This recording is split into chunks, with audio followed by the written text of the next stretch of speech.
Dawn broke over Brooklyn, bathing the weathered brick buildings in golden light. Frank Morales stood at his kitchen window, coffee mug in hand, watching as the city stirred to life.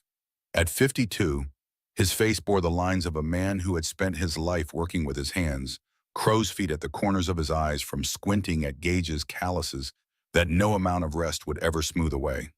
30 years of crawling through ductwork, diagnosing failing compressors, and breathing the metal-tinged air of mechanical rooms had left their mark.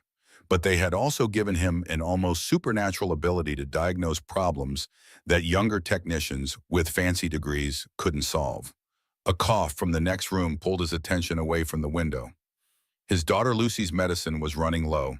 The insurance coverage from Precision Cooling Systems would end next week, and the specialized heart medication cost more than his monthly rent. "Morning, Dad." Lucy appeared in the doorway, her dark hair still tousled from sleep, wearing her favorite Star Wars pajamas. At 9, she carried herself with the careful dignity of a child who had grown up too fast. The surgery she needed wasn't optional, and Frank had exactly 6 months to figure out how to pay for it. "Morning, sweetheart. How's the ticker today?" Frank forced a smile, setting down his coffee to pour her a glass of orange juice. Lucy placed her hand over her heart, giving it a thoughtful assessment. "Steady as a well-balanced fan blade," she replied, using one of Frank's own expressions. He smiled genuinely this time. "That's my girl. Eggs or cereal?" "Eggs, please. I have a math test today." The phone rang as Frank cracked eggs into a bowl. The caller ID showed his former boss at Precision Cooling Systems. "Tony, what's up?" Frank wedged the phone between his ear and shoulder as he whisked the eggs. "Frank, I've been calling everyone I know. Nothing solid yet, but I heard Hamilton Luxury Group is looking for a head HVAC technician. Their main hotel has systems from the 70s that nobody knows how to maintain properly." Frank's heart quickened. Hamilton Luxury Group owns some of the most prestigious hotels in New York. A position there would mean full benefits, good pay, and stability.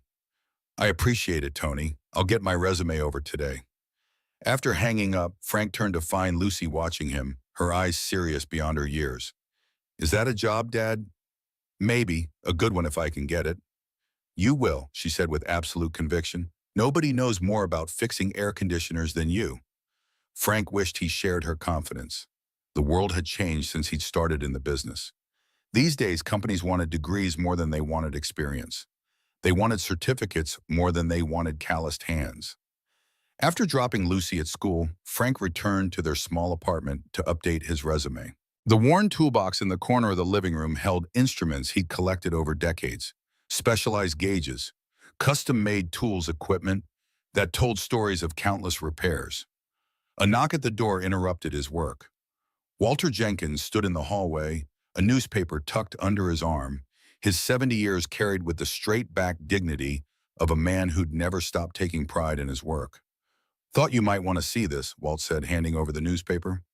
"They're talking about renovating the Hamilton Plaza. Says here the original systems are giving them trouble."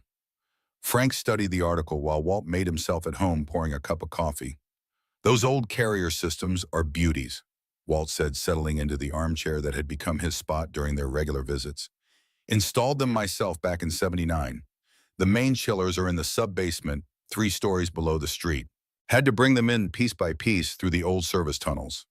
Frank looked up from the paper. "You worked on the Hamilton Plaza," Walt smiled, memories dancing behind his eyes. "For 7 years.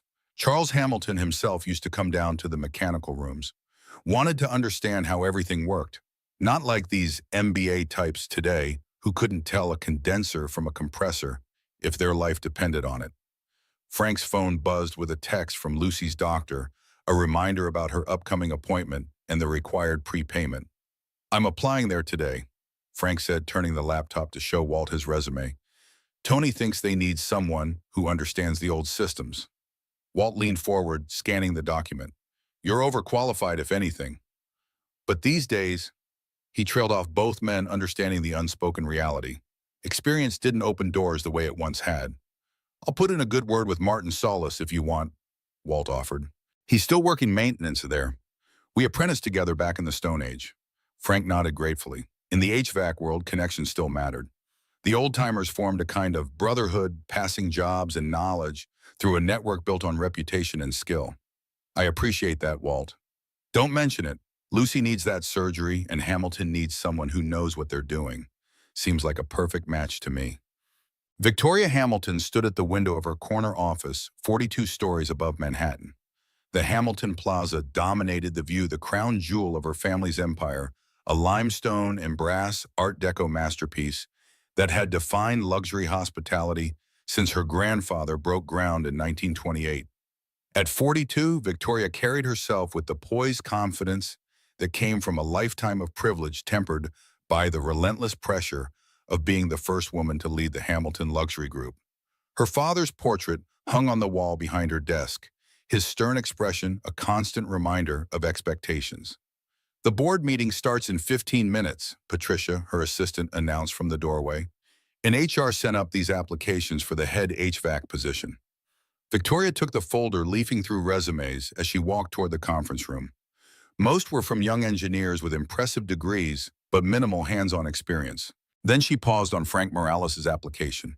30 years of experience, no college degree, a recommendation letter from his previous employer that described him as the most knowledgeable refrigeration technician I've ever worked with.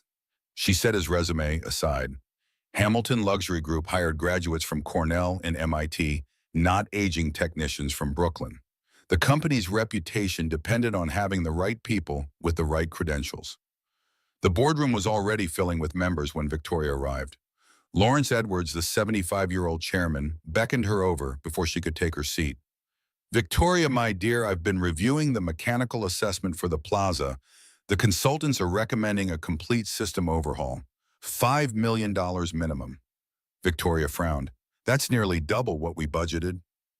"Modern systems require modern investments," Lawrence replied. "And with the Global Economic Summit coming up, we can't risk any problems." Imagine the headlines if the cooling fails while the Secretary of the Treasury is giving her keynote. Victoria knew he was right, but something about spending millions to replace systems that had functioned reliably for decades felt wasteful. Her father had always emphasized stewardship over replacement, maintaining what worked rather than chasing the newest technology. "I'll review the report again," she promised, taking her seat as the meeting came to order. 2 hours later, Victoria returned to her office, the weight of leadership heavy on her shoulders. The board wanted immediate action on the plaza's mechanical systems, but they balked at the cost. It was her job to find a solution that satisfied everyone.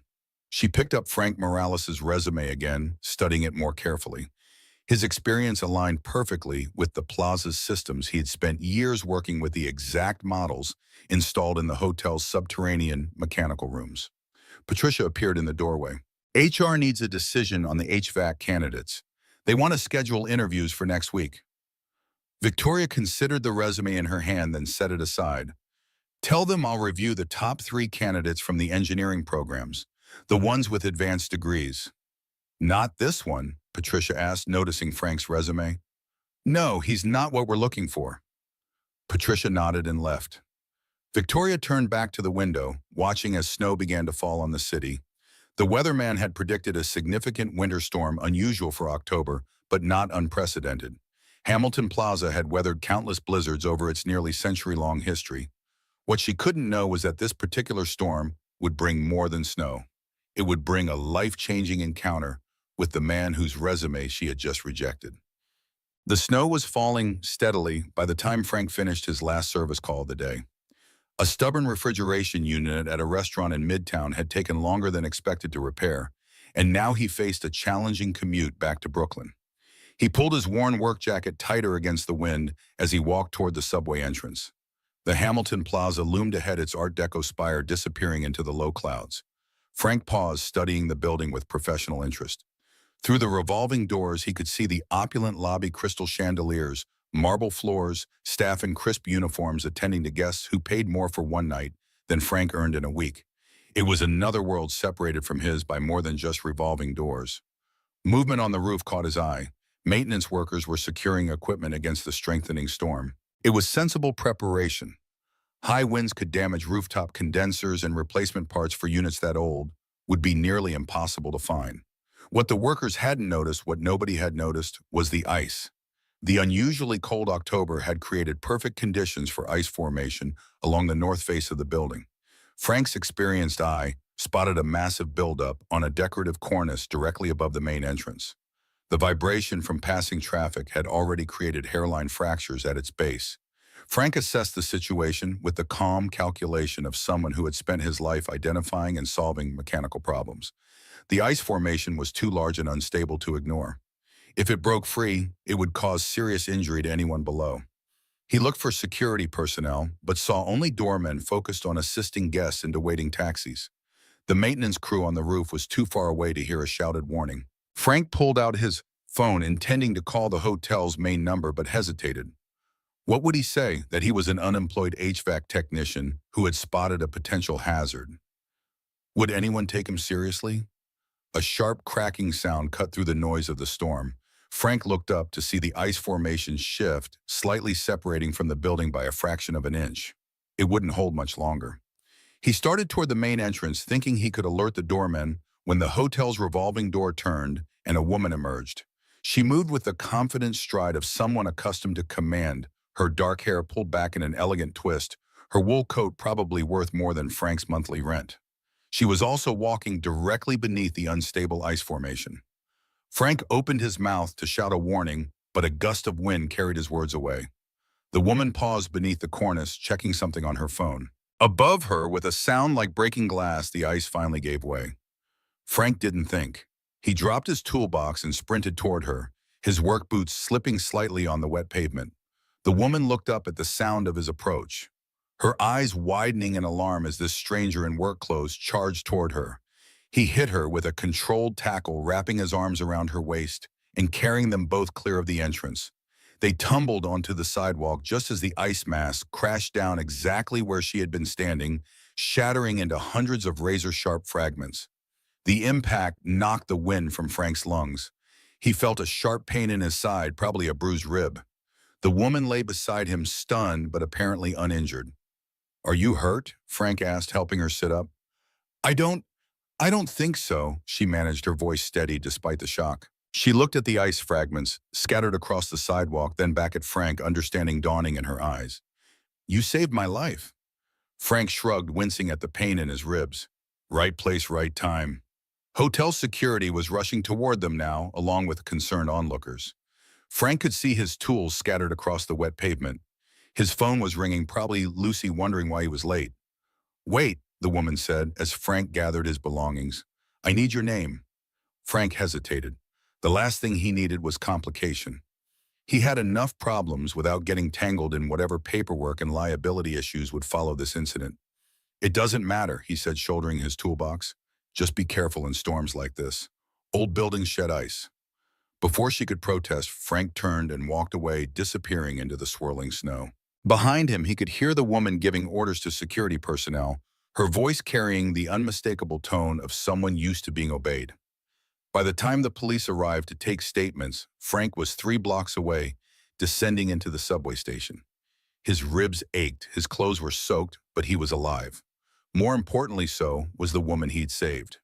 What Frank couldn't know as the delayed train finally carried him toward Brooklyn was that the woman he'd rescued was Victoria Hamilton, CEO of Hamilton Luxury Group, and the same person who had rejected his job application that morning. He also couldn't know that in her purse was his resume, or that she was already instructing her security team to find the man who had saved her life. The storm had created an unexpected connection between 2 lives that might otherwise never have intersected. The ice had fallen, the rescue was complete, and nothing would ever be the same. Boom. Frank arrived home to find Walt sitting at his kitchen table helping Lucy with her homework. The old engineer looked up, his expression changing to concern when he saw Frank's condition. "What happened to you? You look like you wrestled a condenser unit and lost." Frank set down his toolbox, wincing as he shrugged off his torn jacket. "Long story, how was school, Lucy?" Lucy studied her father with the perceptive gaze of a child who had learned to read adults' unspoken emotions. "You're hurt. Just a bruise, nothing serious." Frank tried to sound casual, but the pain in his side made his voice tight. Walt wasn't fooled. "Lucy, why don't you get your dad some ice for his ribs while I make some coffee?" When Lucy left the room, Walt lowered his voice. "Spill it, Frank. What really happened?" Frank sank into a chair, the events of the afternoon catching up with him. Ice fall at Hamilton Plaza nearly hit a woman coming out the main entrance. Walt's eyebrows shot up. And you played hero. Anyone would have done the same. No, Walt said firmly. They wouldn't have. Most people would have shouted a warning or called for help. You put yourself between a stranger and danger. That's not common, Frank. Lucy returned with an ice pack wrapped in a dish towel. Here, Dad, it'll help with the swelling. Frank pressed the ice to his side, grateful for the numbing cold. Thanks, sweetheart. Did you get hurt at work? Lucy asked, settling back into her chair. Frank exchanged glances with Walt. No, just had a little accident. Nothing to worry about. Later, after Lucy had gone to bed, Walt helped Frank bandage his ribs. The bruising was impressive, spreading across his side in a palette of purple and blue. You should see a doctor, Walt said, securing the bandage. Can't afford it. Not without insurance. Walt's expression darkened. This system's broken, Frank. When I started out, companies took care of their people. Charles Hamilton himself made sure every employee had full medical coverage. Janitors to executives, no difference. Different times, Frank said, testing the bandage by taking a deep breath. Doesn't have to be. Walt handed Frank a bottle of ibuprofen. Get some rest. Tomorrow I'll call Martin at the plaza, see if he can put in a good word about your application. Frank nodded, too tired to argue. He checked on Lucy one last time before turning in, watching her sleep peacefully, despite the damaged heart that ticked like a time bomb in her chest. The surgery would fix the congenital defect, but only if he could find a way to pay for it. As he drifted towards sleep, Frank thought about the woman he'd saved. She'd seemed important, the kind of person who moved through the world with authority. Maybe she worked at the hotel. Maybe she could put in a good word for his application. It was a nice thought, but Frank had lived long enough to know that the world rarely worked that way. Good deeds weren't rewarded with job offers. Heroes didn't get health insurance for their actions. Tomorrow would bring another day of searching for work, of making each dollar stretch, of managing Lucy's medication. The woman from the hotel would go back to her life of privilege, and Frank would continue his struggle to keep his family afloat. Or so he thought as sleep finally claimed him, unaware that across the city, Victoria Hamilton was launching a search that would change everything. Victoria sat in her penthouse apartment, a glass of scotch untouched on the table beside her. The doctor had insisted she go home and rest after checking her for signs of concussion. She'd refused the pain medication. Tomorrow was too important to face with a clouded mind. But sleep wouldn't come. Every time she closed her eyes, she saw the ice falling, felt the stranger's arms around her waist, experienced again the strange suspension of time between safety and disaster. She picked up her phone and called the head of hotel security. Any progress identifying him? Not yet, Ms. Hamilton. The security cameras caught the incident, but his face was mostly obscured by the angle in the snow. We have a general description: white male, early 50s, work clothes, toolbox. Nothing distinctive enough for facial recognition. Victoria sighed. Keep looking. Check with nearby businesses. See if their cameras caught a better angle. And pull the maintenance logs. Find out if any contractors were working in the area today. After hanging up, she opened her laptop and began sorting through emails. The incident report from hotel security appeared in her inbox, along with a preliminary assessment of the ice formation. The maintenance team had missed it during their routine inspection, a serious oversight that could have resulted in tragedy. Victoria opened another folder, reviewing the applications for the head HVAC position. Frank Morales' resume was still there, his 30 years of experience laid out in neat bullet points. She found herself wondering if he would have noticed the ice buildup before it became dangerous. Her phone rang. Patricia calling with an update on tomorrow's board meeting. Lawrence wants to discuss the mechanical systems first thing, her assistant reported. He's bringing in consultants from Thornton Engineering to present their proposal for the complete overhaul. Victoria rubbed her temples. $5 million to replace systems that have worked reliably for decades. He says it's necessary for the Global Economic Summit.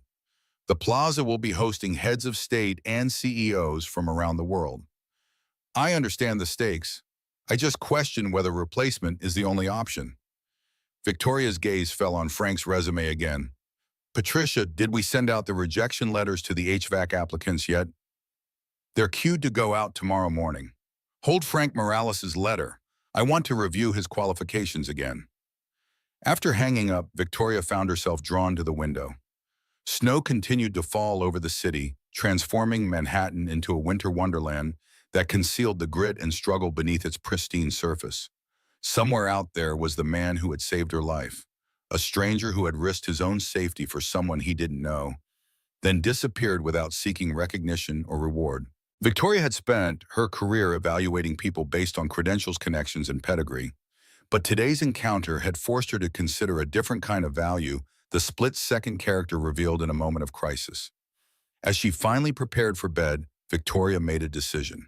Tomorrow she would find the man who saved her, not just to thank him, but to understand what had driven him to act when others would have simply watched disaster unfold. What she couldn't know was that her savior had already crossed her path in ways beyond the dramatic rescue, and that her automatic rejection of his application represented exactly the kind of systemic barrier that kept people like Frank Morales trapped in precarious circumstances despite their exceptional abilities. The storm continued through the night, blanketing the city in snow that would melt with the morning sun. But its impact would endure long after the last snowflake fell, connecting lives across the divide of class and circumstance in ways that neither Frank nor Victoria could possibly imagine. Morning light filtered through the kitchen window as Frank made breakfast. Lucy sat at the table watching him with the focused attention that children reserve for adults they suspect are hiding something. "Your side still hurts," she observed, not a question, but a statement of fact. Frank managed a smile. "Just a little sore. Nothing to worry about." "Is that why you're making pancakes instead of eggs? Because you don't want to reach for the parts on the high shelf?" Frank laughed despite the pain in his ribs. "Can't get anything past you, can I?" "Nope." Lucy took a bite of pancake. "Walt says you're a hero." Frank shot a look at Walt, who had just emerged from the bathroom. The older man shrugged unapologetically. "Walt talks too much," Frank said, joining them at the table. "And I'm no hero. I just happened to be in the right place at the right time." "Heroes always say that," Lucy declared with the absolute certainty of childhood. "In the movies, they always pretend they're not special." Walt chuckled. "She's got you there, Frank." Frank's phone buzzed an email notification. He pulled it out, expecting another rejection letter from one of the many companies where he'd applied. Instead, it was from Hamilton Luxury Group. His heart raced as he opened it, hope rising despite his best efforts to stay realistic. Then he read the first line. "Thank you for your interest in employment opportunities with Hamilton Luxury Group. After careful consideration of your qualifications, we have decided to pursue candidates whose experience more closely aligns with our current needs." The familiar language of rejection. Frank set the phone down, disappointment settling in his stomach like a lead weight. "Another no?" Walt asked quietly. Frank nodded. "Hamilton, they're going with someone who has more closely aligned experience, whatever that means." "Their loss," Walt said firmly. "Any company that can't recognize what you bring to the table doesn't deserve you anyway." Lucy looked between them, sensing the shift in mood. "Is that the fancy hotel, the one where you fixed things yesterday?" "I didn't fix anything there, sweetheart. Just walk past it." Lucy's eyes narrowed slightly, not believing him, but choosing not to press. "Can I take my medicine now? I want to get to school early to study with Zoe." Frank helped Lucy with her heart medication, carefully measuring the dose that kept her condition stable until the surgery could provide a permanent solution. The bottle was half empty. 2 weeks of doses remained before he'd need to refill it at 400 he didn't have. After seeing Lucy off to school, Frank settled at the kitchen table with his laptop, searching for new job postings. Walt remained nursing a cup of coffee and reading the morning paper.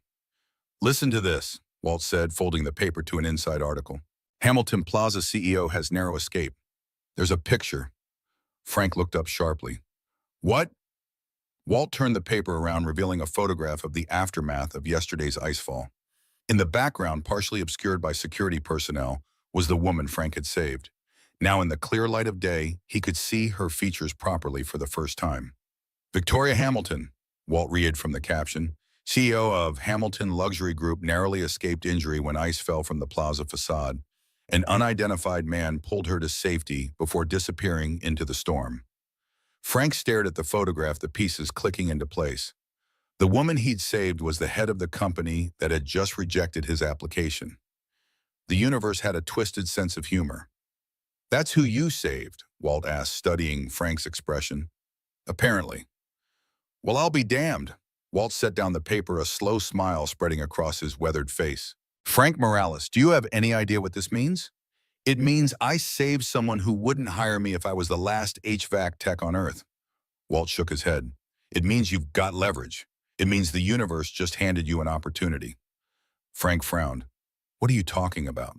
I'm talking about reaching out to her, letting her know that the man who saved her life is the same man her company deemed unqualified. That's not how I operate, Walt. I don't use good deeds to manipulate people. Walt leaned forward, his expression earnest. It's not manipulation to point out irony, Frank. It's not manipulation to ask someone to reconsider a decision when new information comes to light. Frank's phone rang before he could respond. An unknown number with a Manhattan area code. He answered cautiously. Is this Frank Morales? A woman's voice asked. Yes, who's calling? My name is Patricia Winters, executive assistant to Victoria Hamilton at Hamilton Luxury Group. Hamilton would like to meet with you this afternoon regarding a potential position with our company. Frank's eyes met Walt's across the table. I received a rejection email from Hamilton this morning. Ms. Hamilton has reconsidered your application. Would 2 p.m. work for you? After hanging up, Frank sat in stunned silence. Walt's expression was smug. Don't say it, Frank warned. I didn't say anything. Walt raised his coffee mug in a toast. But sometimes the universe has a way of recognizing value even when humans miss it the first time around. Frank rubbed his bruised ribs, considering the strange turn of events. You think she figured out I'm the one who saved her? Does it matter you've got an interview with the CEO? That doesn't happen without a reason. It didn't matter, Frank supposed. What mattered was that he suddenly had a shot at a job that could change everything for him and Lucy. A position that would provide the insurance she needed for her surgery and the stability they both craved. As he prepared for the interview, selecting his best shirt and only tie, Frank couldn't help wondering what Victoria Hamilton would say when she realized the man she was interviewing was the same one who had tackled her to safety the day before. Some encounters changed everything. Some storms created connections that would never have formed under clear skies. And sometimes the universe had a peculiar way of bringing together lives that seemed worlds apart. The ice had fallen. The rescue was complete, and now the real story was about to begin. The Hamilton Plaza lobby stretched before Frank like a cathedral to wealth and privilege. Marble floors gleamed beneath crystal chandeliers, reflecting light that seemed to dance across the ornate Art Deco patterns adorning the walls. Staff in impeccably tailored uniforms moved with practiced efficiency, attending to guests who wore casual indifference to luxury like a second skin. Frank stood just inside the revolving door, his one good suit feeling suddenly inadequate. He'd ironed it carefully that morning, but no amount of pressing could hide the fact that it was 10 years old. His worn leather shoes had been polished to a respectable shine, though they still bore the permanent creases of hard use. A young man approached his tailored suit, fitting like it had been poured onto his slender frame. Mr. Morales, I'm Derek. Ms. Hamilton's office sent me to escort you upstairs. The elevator ride was a study in contrasts. Derek chatted about the building's history, seemingly oblivious to Frank's discomfort. The plaza was renovated in 1987, but most of the original fixtures were preserved. Ms. Hamilton's grandfather insisted that the character of the building remain intact even as the amenities were modernized. Frank nodded, trying not to think about the fact that he'd been repairing air conditioning units in Brooklyn when this kid was still in diapers. The executive floor was hushed, the carpet so thick it absorbed every footfall. Derek led him to a set of double doors marked simply, V. Hamilton, Chief Executive Officer. Patricia Winters, the woman Frank had spoken with on the phone, rose from behind an elegant desk. Mr. Morales, welcome to Hamilton Luxury Group. Ms. Hamilton is expecting you. The CEO's office was larger than Frank's entire apartment. Floor-to-ceiling windows offered a panoramic view of Manhattan, the city spread out like a living map. Victoria Hamilton stood as he entered, extending her hand in greeting. She wore a tailored navy suit that probably cost more than Frank's monthly rent, her dark hair pulled back in a sleek twist. Recognition flickered in her eyes, but she maintained a professional composure. Mr. Morales, thank you for coming on such short notice. Frank shook her hand, noticing the small bandage on her palm, a souvenir from their sidewalk tumble the day before. Ms. Hamilton, please sit. She gestured to a chair across from her desk, studying him with an intensity that made Frank shift uncomfortably. She opened a folder on her desk, removing his resume and the rejection letter. Yesterday morning, I personally reviewed your application and decided you weren't what Hamilton Luxury Group needed. She placed both documents side by side. Yesterday afternoon, you saved my life. The statement hung in the air between them. I didn't know who you were, Frank said simply. That's rather the point. Victoria leaned back in her chair. You didn't act to curry favor or gain advantage. You acted because someone was in danger. Frank shrugged, then winced as the movement pulled at his bruised ribs. Anyone would have done the same. No, Mr. Morales, they wouldn't have. Victoria's voice carried the certainty of someone who had spent a lifetime observing human nature. Most people would have shouted a warning or called for help. You put yourself at risk for a complete stranger. She stood and walked to the window, her reflection ghostly against the bright sky beyond. I made a mistake in rejecting your application. Not because you saved me, but because I evaluated you based on credentials rather than capability. She turned to face him. You have 30 years of experience with exactly the kinds of systems installed in this building. Systems that our current engineering team struggles to maintain. Frank felt a glimmer of hope, though he kept his expression neutral. Are you offering me a job? I'm offering you a 6-month consulting contract. $90,000 plus full benefits effective immediately. Your primary responsibility would be supervising the assessment and maintenance of our mechanical systems across all New York properties with particular focus on the plaza. The figure hit Frank like a physical blow. It was more than he'd made in his last year at Precision Cooling.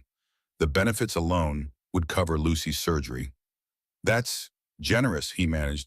It's market rate for someone with your expertise. Victoria returned to her desk. This isn't charity, Mr. Morales. The plaza is hosting the Global Economic Summit in 6 weeks. We need someone who understands our systems intimately. Someone who can ensure there are no unexpected problems. Frank studied her face, looking for signs of pity or obligation. What he saw instead was something unexpected: respect. When can you start? She asked. Tomorrow, Frank replied without hesitation. Victoria smiled for the first time since he'd entered her office. It transformed her face, softening the corporate mask to reveal something warmer and more human. Welcome to Hamilton Luxury Group, Mr. Morales. Damn. The sub-basement of the Hamilton Plaza existed in a different dimension from the opulent hotel above. Concrete walls housed massive mechanical systems, chillers the size of delivery trucks, air handlers that could move 50,000 cubic feet per minute, water pumps powerful enough to fill an Olympic pool in hours. Frank stood in the main mechanical room, running his hand along a Carrier centrifugal chiller, manufactured the year he was born. The machine hummed with the particular frequency that told experienced ears it was operating at about 70% efficiency, well below its potential. She's a beauty, a voice said from behind him. Frank turned to find an older Hispanic man watching him with knowing eyes. His uniform bore the Hamilton Luxury Group logo and a name tag that read Martin Solis, Senior Technician. Walt Jenkins said you'd be coming. Martin continued, extending a hand. Said you're one of the good ones. Frank shook the offered hand, feeling the familiar calluses of a lifetime spent working with tools. Frank Morales. I know who you are. The whole staff knows who you are. Martin's smile held a hint of mischief. Not every day someone saves the boss and gets hired the next morning. Frank felt his face warm. That's not why I'm here. Of course not. Martin's tone was free of sarcasm. You're here because this old girl needs someone who speaks her language. He patted the chiller affectionately. These youngsters with their tablets and diagnostic apps don't understand that machines like this have personalities. Before Frank could respond, the mechanical room door swung open. A younger man entered, his pressed shirt and designer glasses, marking him as management rather than maintenance. He carried a tablet and wore an expression of barely concealed disdain. Mr. Morales, he said, not offering his hand. I'm James Peterson, Director of Facilities Engineering. I understand you'll be consulting on our mechanical systems. Frank nodded.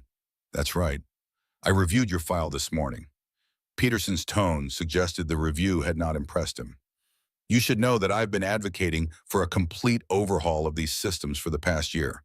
We have proposals from 3 top engineering firms to replace everything with state-of-the-art equipment. Sometimes new isn't better. Frank replied mildly. These systems were built to last 50 years or more with proper maintenance. Peterson's smile didn't reach his eyes. Perhaps in their day, but modern hotels require modern solutions. The board will be making their decision at next week's meeting. After Peterson left, Martin chuckled. MIT graduate, MBA from Columbia, can't figure out why the West Wing stays 3 degrees cooler than the East. Frank raised an eyebrow. Temperature differential issues. For 6 months. We've replaced thermostats, checked all the dampers, rebalanced the air distribution system twice. Nothing works. Frank considered this. Show me the building plans, and I'll need access to all the mechanical spaces. Over the next 3 hours, Frank immersed himself in the plaza's systems, moving through mechanical rooms and maintenance corridors that guests never saw. The hotel was a marvel of engineering, 8 separate HVAC zones, each with primary and backup systems, all designed to maintain perfect comfort regardless of outside conditions. The temperature differential problem nagged at him. Modern buildings rarely suffered from such issues unless there was a fundamental design flaw or equipment failure. But the plaza had been maintaining consistent temperatures for decades. Something had changed. By mid-afternoon, Frank had developed a theory. He found Martin in the control room monitoring system parameters on screens that had been retrofitted into the original control panels. When did the West Wing problems start? Frank asked. Last spring, right after we renovated the executive suites on floors 30 through 34. Frank nodded, pieces falling into place. And what did the renovation include? New fixtures, updated bathrooms, smart room controls. Martin trailed off, his eyes widening with sudden understanding. The smart thermostats. They're overriding the building management system. Exactly. Frank pulled up the building plans on a computer. The original system was designed to balance temperatures across zones, but the smart thermostats are making independent adjustments, fighting against the central controls. Martin shook his head, annoyed with himself for missing something so fundamental. We can recalibrate the smart system to work with the building controls instead of against them. It should take about a day to reprogram everything. Temperature difference will disappear immediately. The older technician grinned. 6 months of headaches solved in 3 hours. Wait until Peterson hears that his $1 million proposal to replace all the ductwork was unnecessary. Frank shrugged. It's not about new versus old. It's about understanding how systems interact. By the time Frank headed home that evening, he'd identified 6 other issues that had been plaguing the plaza's systems, all fixable without major replacements. The consulting contract was looking better by the hour. Not only would it provide the money Lucy needed for her surgery, but the work itself was exactly the kind of challenge Frank had been missing. As he waited for the subway, his phone buzzed with a text from Victoria Hamilton. Heard you solved the West Wing temperature issue. Impressive first day. Frank stared at the message, unsure how to respond to a CEO who texted employees directly. Finally, he typed, "Just doing my job." The response came immediately. That's exactly why I hired you. Lucy's eyes widened as Frank explained his new position. They sat at their small kitchen table, Chinese takeout between them, a rare treat to celebrate. So you're going to fix the air conditioning in a fancy hotel? She asked, carefully separating her broccoli from the beef. Not just air conditioning. The whole mechanical system, heating, cooling, ventilation, water treatment. Everything that makes a modern building comfortable. Because you saved the boss lady. Frank hesitated. That's how she noticed me. But she hired me because I know how to fix things that other people can't. Lucy considered this, her 9-year-old mind processing the implications. So it's kind of like when you saved Mrs. Garcia's refrigerator and she made us lasagna. Frank laughed. Something like that. Except instead of lasagna, I get a salary and health insurance. Lucy's fork paused halfway to her mouth. Does that mean I can get my operation? The hope in her voice squeezed Frank's heart. Yes, sweetheart. As soon as the benefits kick in, we'll schedule it with Dr. Patel. Lucy's smile was worth every bruised rib, every moment of uncertainty. I told you somebody would want to hire you because you're the best at fixing things. Walt arrived as they were finishing dinner, carrying a bottle of sparkling cider and 3 glasses. Thought we should celebrate properly, he said, setting the glasses on the table with a flourish. As Walt poured the cider, Lucy peppered him with questions about the Hamilton Plaza. Dad says you helped build it. Did you get to meet famous people? A few? Walt acknowledged, handing her a glass. I once fixed the air conditioning in Frank Sinatra's suite. Middle of July system went down at 2 a.m. Mr. Sinatra was performing at the hotel ballroom and came back to a room that was 90 degrees. Lucy's eyes were saucers. Was he mad? Furious, until we got it fixed by sunrise. Then he tipped me 100 and invited me to his show the next night. Walt raised his glass. To Frank, may your time at the plaza be as memorable as mine was. They clinked glasses, the simple ritual, marking a turning point that all three felt but none needed to name. For the first time in months, the future held more promise than threat. After Lucy went to bed, Frank and Walt sat in companionable silence, nursing the last of the cider. Martin said Peterson was furious when he heard you solve the temperature problem. Walt finally said, amusement crinkling the corners of his eyes. He'll get over it. Frank rotated his shoulder, trying to ease the stiffness from crawling through ductwork all day. His replacement proposal was fundamentally flawed anyway. Wouldn't have fixed the underlying issue. Be careful there, Walt warned. Men like Peterson don't like being shown up, especially by someone they consider beneath them. He's got an MIT degree in family connections. You've got calloused hands and a GED. Doesn't matter who's right. Should matter. Doesn't always. Walt set down his empty glass. Just watch your back. The biggest dangers in places like Hamilton aren't the mechanical systems. They're the people who value credentials over competence. Frank nodded, understanding Walt's concern, but too tired to worry about corporate politics. Today had been a good day. He'd solved problems, earned respect from Martin, and taken the first step towards securing Lucy's future. Tomorrow would bring new challenges, but for now, that was enough. Victoria sat in her office reviewing the preliminary report Frank had submitted after his first week at the plaza. The document was unlike any she'd seen from her engineering staff, straightforward, jargon-free, and focused on practical solutions rather than theoretical models. The main chiller capacity is operating at 68% efficiency due to scaling in the condenser tubes. Recommendation: chemical cleaning, followed by installation of water treatment system to prevent future buildup. Estimated cost $42,000. Estimated savings $175,000 annually in reduced energy consumption. Each issue was presented with the same clarity: problem, solution, cost, benefit. No padding, no attempt to impress with technical vocabulary. Just the unvarnished assessment of someone who knew exactly what he was talking about. Victoria's intercom buzzed. Mr. Edwards is here to see you. She sighed, setting aside Frank's report. Send him in. Lawrence Edwards entered with the confident stride of a man who had spent decades in boardrooms. At 75, he remained an imposing figure over 6 feet tall, with a full head of silver hair and the ruddy complexion of someone who spent weekends on golf courses. Victoria, my dear. He settled into a chair without waiting for an invitation. I've been hearing some concerning rumors about our new consultant. Victoria kept her expression neutral. Frank Morales, he's been doing excellent work. His assessment of the plaza's mechanical systems has already identified cost-saving opportunities that our regular staff missed. Edwards waved a dismissive hand. Yes, I'm sure he's a competent technician, but there are questions about the circumstances of his hiring. What questions? Victoria's tone cooled several degrees. The timing is unusual, to say the least. You reject his application. He saves you from falling ice, and suddenly he's drawing a consultant's salary. The optics are problematic. The optics, Victoria leaned forward. Lawrence, he identified and solved 6 separate system issues in his first week. Issues that our engineering team has been struggling with for months. I don't care about optics. I care about results. Edwards studied her with the calculating gaze that had made him a formidable chairman. The board is concerned that your judgment may have been compromised by personal gratitude. My judgment is perfectly sound. Victoria stood, indicating the meeting was over.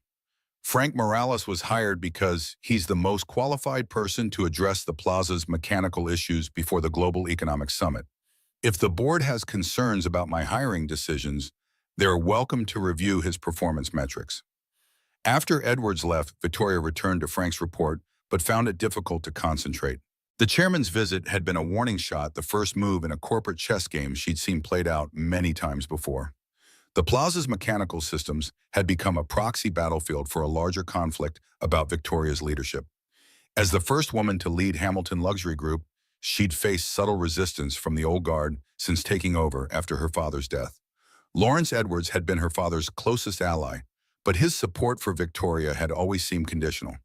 She pulled up the security footage from the day of the icefall, watching again, as Frank sprinted toward her, his face set with determined focus as he tackled her clear of danger. There had been no hesitation, no calculation of risk or reward, just immediate action when it mattered most. Victoria closed the video and picked up her phone, dialing Patricia. Schedule a tour of the plaza's mechanical systems for tomorrow morning. I want to see what Mr. Morales has been working on firsthand. Master. The service elevator descended past the lobby level, past the first basement, with its laundry facilities past the second basement where staff lockers and break rooms were located, finally stopping at sub-basement 3, the building's mechanical heart. Frank waited as the doors opened, revealing Victoria Hamilton, in clothes he wouldn't have expected. Dark slacks, a simple blouse, and flat shoes that wouldn't be damaged by mechanical room grime. "Ms. Hamilton," he greeted her, surprise evident in his voice. "Mr. Morales, I hope I'm not interrupting your work." "Not at all, just didn't expect to see the CEO down here." Victoria stepped into the corridor, her eyes adjusting to the industrial lighting. "My grandfather insisted that Hamilton executives should understand every aspect of hotel operations from penthouse to mechanical room. I try to honor that tradition." Frank nodded, leading her through a heavy door into the main equipment room. The space was cavernous, filled with machinery that hummed, whirred, and clanked in a symphony of industrial sounds. The temperature was considerably warmer than the hotel above, heat radiating from the massive equipment. "This is the nerve center," Frank explained, raising his voice slightly to be heard over the ambient noise. 4 main chillers each, capable of 750 tons of cooling capacity. Primary and secondary pumping systems, water treatment equipment, emergency generators, and the building automation system that controls it all. Victoria took in the scene with genuine interest. "And these are the original systems." "Some are. The chillers were replaced in '92, but they're the same model as the originals. Most of the pumps and air handlers are original equipment, though they've been rebuilt several times." He led her to the main control panel, a blend of analog gauges and digital displays that had been retrofitted over decades. "This is where we monitor everything. Temperature, pressure, flow rates, power consumption. The system generates alerts if any parameter falls outside normal range." Victoria studied the complex array of instruments. "And you understand all of this, how it works together?" "It's like a body," Frank said, his passion for the subject evident in his voice. "The chillers are the heart pumping cooled water through the building. The air handlers are the lungs moving air to where it's needed. The control system is the brain making adjustments to maintain comfort. And like a body, when one part isn't working right, it affects everything else." He pointed to a massive pipe overhead. "That's the main condenser water return line. It carries heat away from the building and rejects it through cooling towers on the roof. If that system fails, the entire cooling capacity would be compromised within an hour." Victoria listened attentively, impressed by Frank's ability to explain complex systems in accessible terms. "In your report, you mentioned the West Wing temperature differential. How did you solve that?" Frank led her to a computer terminal. "The problem wasn't with the original system. It was with the new smart thermostats installed during the executive suite renovation." He pulled up a diagram showing the control architecture. The smart system was fighting the building automation system. Each thought it was in charge, so they were constantly overriding each other. "Like having 2 drivers fighting over one steering wheel," Victoria observed. Frank nodded, pleased by her quick understanding. "Exactly. We reprogrammed the smart system to communicate with the building controls instead of competing with them. Temperature difference disappeared immediately." As they continued the tour, Frank pointed out other issues he'd identified and the solutions he'd implemented or proposed. Victoria asked thoughtful questions, demonstrating a grasp of mechanical principles that surprised him. "My father insisted I learn the basics of building operations," she explained when Frank commented on her knowledge. "Said I couldn't manage hotels if I didn't understand how they worked." They ended the tour at the building's original blueprints spread across a workbench in the maintenance office. The detailed drawings showed every pipe duct and wire that made the plaza function. "These are incredible," Victoria said, studying the meticulous hand-drawn plans. You don't see craftsmanship like this anymore. The men who designed this system were artists, Frank agreed. They built it to last generations, not just until the next model came out. Victoria traced a duck run with her finger. Like the plaza itself, my grandfather believed in building for posterity, not just profit. Their eyes met across the blueprints, a moment of shared appreciation for something built with care and integrity. Then Victoria straightened, resuming her professional demeanor. Thank you for the tour, Mr. Morales. It's been educational. Frank, he said impulsively. Everyone calls me Frank. She smiled, the expression warming her face. Frank, then. And I'm Victoria to my team. As she turned to leave, Frank called after her. If you're interested, we're testing the repaired ice machine in the north kitchen tomorrow. Might be worth seeing since it supplies all the restaurants. Victoria paused at the door. I'll check my schedule. After she left, Martin emerged from the parts room, eyebrows raised. The CEO touring the sub-basement that hasn't happened since her father was alive. Frank shrugged. She wanted to see the systems firsthand. Uh-huh. Martin's knowing smile suggested he suspected more. And I'm sure it had nothing to do with the fact that you're the first person to treat her like an engineer instead of just a rich man's daughter. Frank returned to the blueprints, uncomfortable with Martin's implication. She knows her stuff. Ask good questions. Her father made sure of that. Charles Hamilton believed everyone in the company should understand the basics of hotel operations, including his daughter. Martin began organizing tools that didn't need organizing. The old man would have liked you, Frank. He valued people who could do real work. The comment stayed with Frank throughout the day. There was something meaningful in the connection between Victoria's appreciation for craftsmanship and her father's values. Both seemed at odds with the corporate mindset represented by Lawrence Edwards and James Peterson, men who valued credentials over capability theory over practical knowledge. As Frank rode the subway home that evening, he found himself wondering about Victoria Hamilton, not as the CEO in expensive suits who occupied the penthouse office, but as the woman in practical shoes who asked intelligent questions about condenser water return lines. There was more to her than corporate polish, just as there was more to the plaza than its marble lobby. The realization was unexpected and slightly uncomfortable. Frank had spent his career maintaining clear boundaries between himself and employers. Getting personally invested only led to disappointment when the inevitable layoffs and budget cuts came around. But Hamilton Luxury Group felt different. Perhaps it was Victoria's genuine interest in the building's systems. Perhaps it was Martin's obvious pride in his work. Or perhaps it was simply that for the first time in years, Frank felt his expertise was truly valued. Whatever the reason, he found himself looking forward to tomorrow's ice machine test in a way that had nothing to do with refrigeration systems. Lucy sat cross-legged on Frank's bed, watching as he laid out clothes for the next day. Is that a new shirt? Frank glanced at the button-down he'd purchased during his lunch break. Just something a little nicer for work.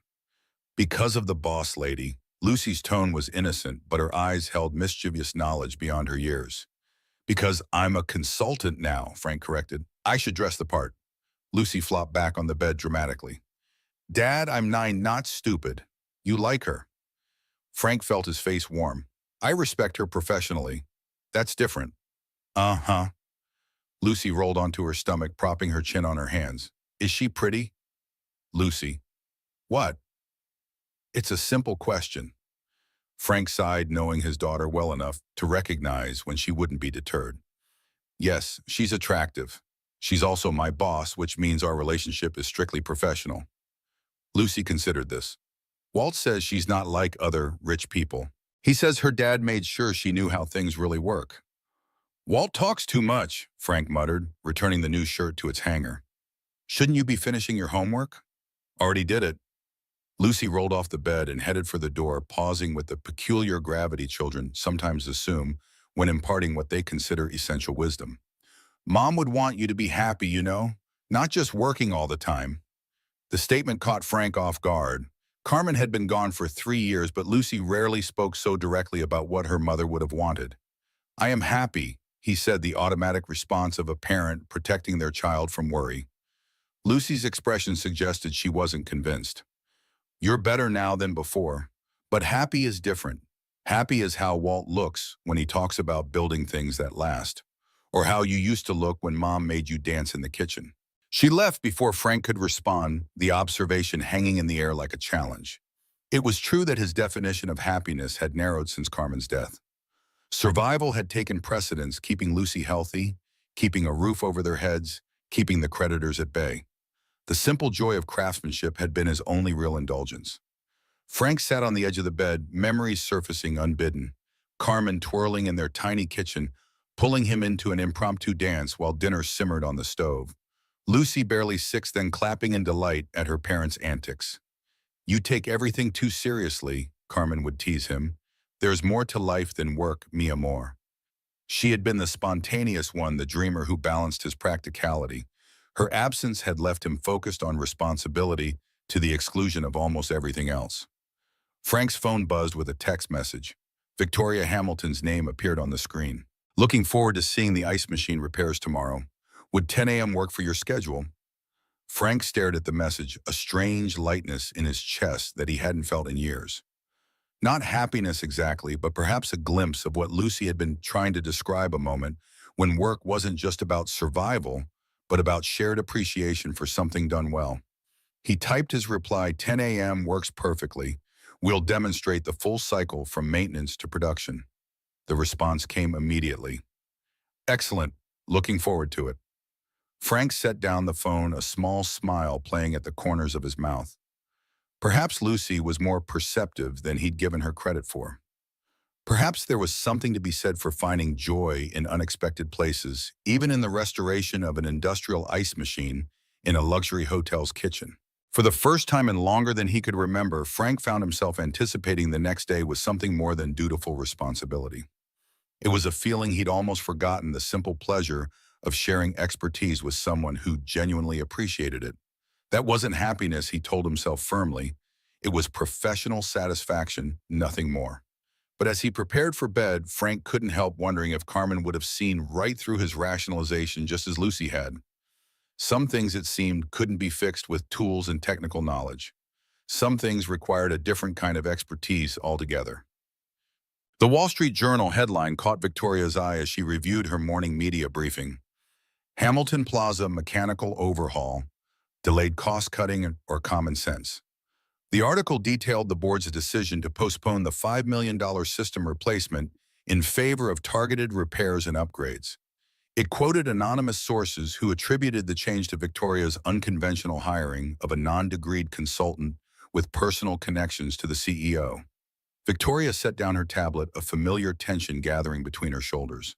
The anonymous sources could only be board members or senior staff, most likely Lawrence Edwards or James Peterson, neither of whom had accepted her decision to follow Frank's recommendations. Patricia entered with the day's schedule. "The Journal piece is generating buzz. 3 other outlets have called for comment. Prepare a statement emphasizing the cost savings and efficiency improvements. Frame it as responsible stewardship of company resources." Victoria checked her watch. "I'll be touring the North Kitchens at 10. Block an hour." The North Kitchen, Patricia's confusion was evident. "Is there an issue with the renovation timeline?" "No, I'm observing the repairs to the main ice machine." Patricia's eyebrows rose slightly, but she made the notation without comment. After 20 years as Victoria's assistant, she knew when not to ask questions. After Patricia left, Victoria returned to the Journal article, reading between the lines. The piece was clearly meant to undermine her decision-making authority. By framing the system repairs as cost-cutting rather than sensible maintenance, it suggested she was prioritizing short-term savings over long-term investment, a cardinal sin in luxury hospitality. The insinuation about personal connections was more troubling. It implied her hiring of Frank was based on gratitude rather than merit, a narrative that could damage both their professional reputations. Victoria's phone buzzed with a text from her brother Alexander, who managed Hamilton's European properties from London. "Saw the Journal piece. Edwards making trouble again." Victoria sighed. Alex had never trusted Lawrence Edwards even when their father was alive. "Probably nothing I can't handle. Need me to fly in for the board meeting next week." Victoria considered the offer. Having her brother's support would strengthen her position, but it might also signal weakness, that she needed family backing to maintain control. "Not necessary. Focus on the Paris renovation. I'll manage things here." As she prepared for her meeting with Frank, Victoria found herself reflecting on the broader implications of the mechanical systems debate. It wasn't really about chillers and condenser tubes. It was about two competing visions for Hamilton Luxury Group's future. Edwards represented the old guard, traditionally trained executives who valued credentials and connections. Victoria's father had respected them, but he'd also challenged them, insisting that true luxury came from substance, not just appearance. Frank Morales represented something different, practical expertise that couldn't be quantified with degrees or certifications. The kind of knowledge that came from decades of hands-on experience solving real problems rather than theoretical ones. By hiring him, Victoria had made a statement about her leadership values. Now she needed to ensure that statement wasn't undermined by corporate politics or media innuendo. The North Kitchen was a hive of activity when Victoria arrived. Chefs and sous chefs moved with choreographed precision, preparing for the lunch service that would feed hundreds of guests across the plaza's 5 restaurants. The mechanical repairs were taking place in a separate room adjacent to the main kitchen, where industrial refrigeration equipment hummed behind heavy doors. Frank was already there, dressed in a new button-down shirt that she couldn't help but notice fit him better than his usual work clothes. He was demonstrating something to a younger technician, his hands moving with the confident precision of someone who knew exactly what he was doing. He looked up as she entered, a smile warming his face. "Right on time. We're just finishing the final adjustments." Victoria approached the massive ice machine, a complex system of compressors, evaporators, and conveyors that produced the crystal-clear ice required for the plaza's high-end cocktail program. "What was the issue?" she asked, genuinely interested. "Harvest assist components were malfunctioning," Frank explained, pointing to a mechanism inside the unit. "The system wasn't releasing ice properly from the evaporator plate, causing uneven production and excessive energy consumption." He demonstrated the repair, explaining each component's function in terms Victoria could easily understand. There was no condescension in his explanation, no assumption that she couldn't grasp technical details. He simply shared his knowledge as one professional to another. "We've also upgraded the water filtration system," Frank continued, showing her a new component. "The old filters weren't removing mineral deposits effectively, which affected ice clarity and taste." "Taste?" Victoria raised an eyebrow. "Ice absorbs flavors and odors. In high-end cocktails, that matters. Your bartenders were compensating by using more alcohol to mask the off flavors." Victoria was impressed by this attention to detail. Most engineers focus solely on mechanical function, not on how equipment performance affected the guest experience. "How long before we see results?" "The machine's producing clear ice already." Frank opened a stainless steel bin filled with perfectly formed ice cubes, each as transparent as glass. "And we're tracking a 22% reduction in energy consumption." The young technician who had been working with Frank, his name tag read Tyler, spoke up eagerly. "Frank showed me how to diagnose scale buildup by listening to the compressor cycling. You can actually hear the difference before it becomes a problem." Victoria noticed the respect in the younger man's voice. Despite the initial skepticism from Peterson's team, Frank was clearly winning over the staff with his practical knowledge. After the demonstration, Victoria joined Frank for coffee in a small break room off the main kitchen. The space was utilitarian compared to the opulent guest areas, simple tables, sturdy chairs, vending machines in the corner. "The journal article," she said without preamble. "Have you seen it?" Frank nodded. "Martin showed it to me this morning. It's politically motivated. Lawrence Edwards and possibly James Peterson feeding information to undermine our maintenance approach." Frank sipped his coffee, considering his response. "Because it threatens their replacement proposal." "Partly, but it's also about control. Edwards doesn't appreciate decisions made without his direct input." Victoria studied Frank over the rim of her cup. "The personal connections reference concerns me. It suggests your hiring was based on something other than merit. Does that matter? The results speak for themselves." "In a rational world, no. In corporate politics, perception often matters more than reality." Victoria set down her cup. "The board meeting next week will be contentious. Edwards will present the replacement proposal again, arguing that our approach is short-sighted." Frank leaned back in his chair. "I can prepare a detailed analysis showing the cost-benefit comparison. Real numbers, not theoretical projections." "That would help." Victoria hesitated, then added, Your attendance at the meeting would be valuable as well. The board should hear directly from the person implementing these solutions. Frank's expression turned guarded. I'm not much for boardrooms. My expertise is in mechanical rooms, not PowerPoint presentations. You explain complex systems better than anyone I have ever worked with, Frank. The board needs to hear that clarity. Victoria's voice softened slightly. I'm not asking you to be someone you are not, just to share what you know in the same straightforward way you've been doing with me. Their eyes met across the table, a moment of connection that transcended their professional roles. Frank saw something in Victoria's expression, not the CEO asking an employee for support, but a person asking an ally for help. I'll be there, he said simply. Victoria nodded, relief visible in the slight relaxation of her shoulders. Thank you.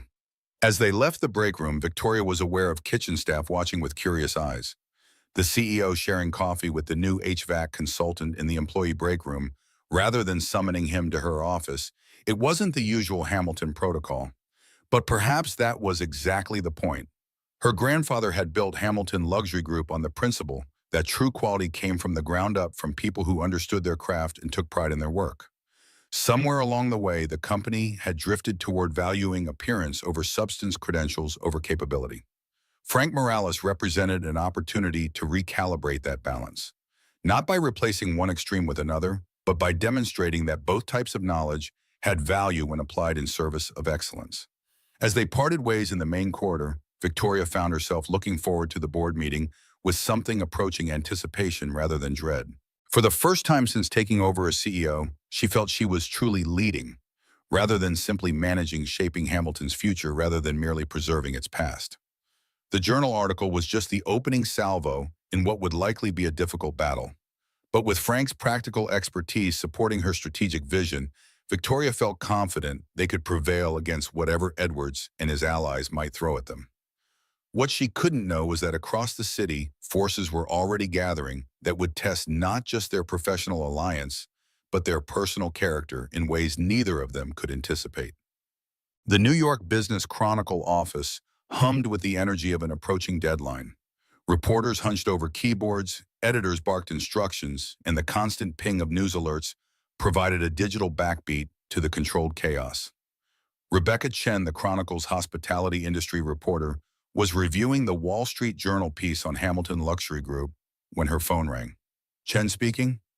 Rebecca, it's James Peterson from Hamilton Plaza. The voice was hushed, as if the caller feared being overheard. Got a minute to talk off the record? Rebecca reached for her notebook. Always. What's up? That maintenance consultant story is bigger than the Journal realizes. Victoria Hamilton hired a guy with zero formal education or certifications, and now she's letting him make decisions about million-dollar systems. The Journal mentioned cost-cutting. It's not about cost, Peterson interrupted. It's about Victoria's judgment being compromised. This guy, Frank Morales, he literally tackled her out of the way of falling ice last month. Next day, she creates a $90,000 consulting position for him that wasn't even in the budget. Rebecca's journalistic instincts sharpened. Are you suggesting impropriety? I'm suggesting her personal feelings are overriding her professional judgment.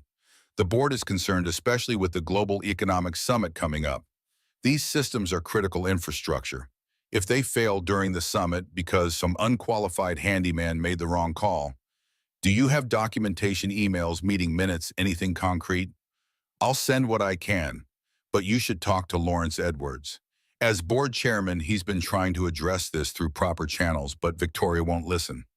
After hanging up, Rebecca leaned back in her chair, considering the implications.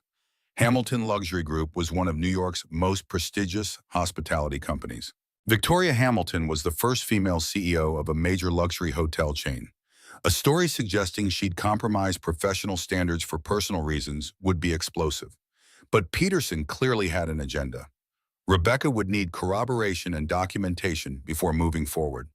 She opened a new document and began typing notes for a potential investigative piece. Hamilton Luxury Group Crisis of Leadership or Return to Roots. Across town, Lawrence Edwards sat in his Upper East Side penthouse reviewing the same Wall Street Journal article with a different perspective. His phone buzzed with a text from Peterson. Spoke with Chen at the Chronicle. She's interested. Edwards smiled thinly. Victoria Hamilton was her father's daughter, in many ways brilliant, determined, occasionally stubborn. But she lacked Charles's political instincts, his understanding that appearances often mattered more than substance in the luxury business.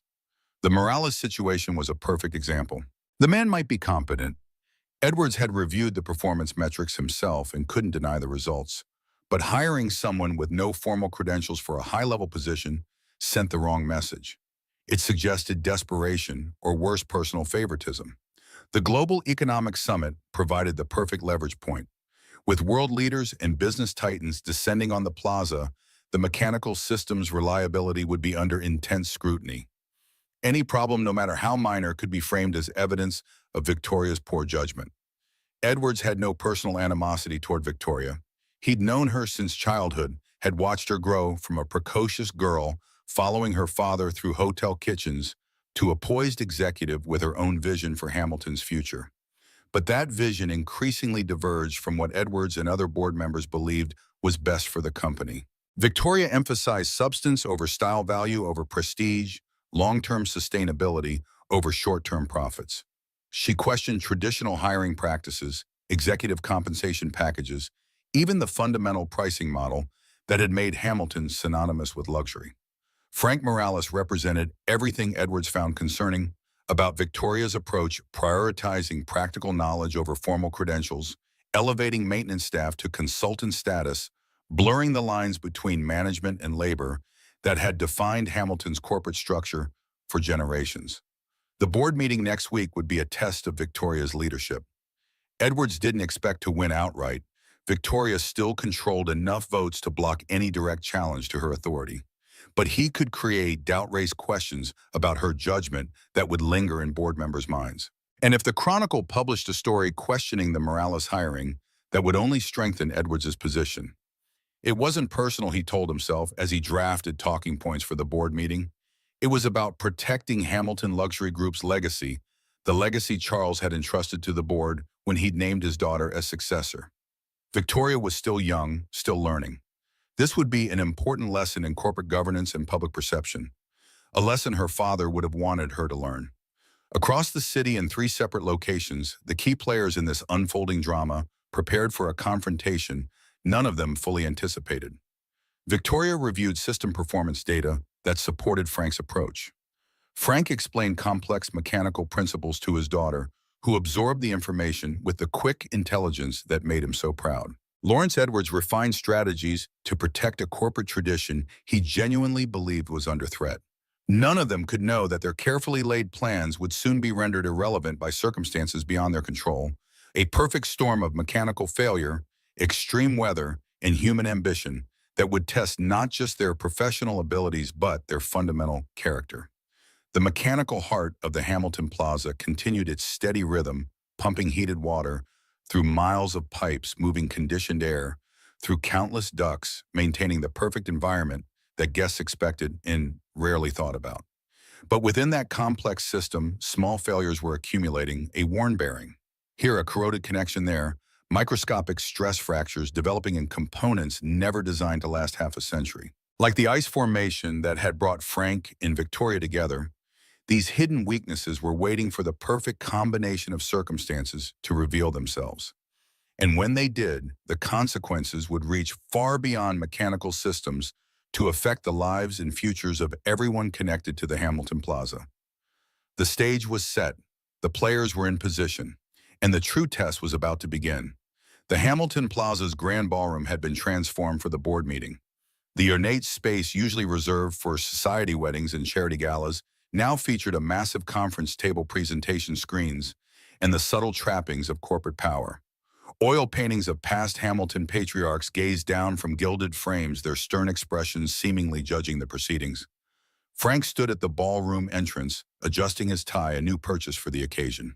Despite Victoria's assurances that his usual attire would suffice, he'd felt the need to armor himself with formality. His one good suit had been supplemented with a crisp white shirt and the dark blue tie that Lucy had helped him select with solemn deliberation. "You look like you're headed to your execution," Martin commented, appearing beside him with a folder of technical documents they'd prepared together. "Feels that way," Frank admitted.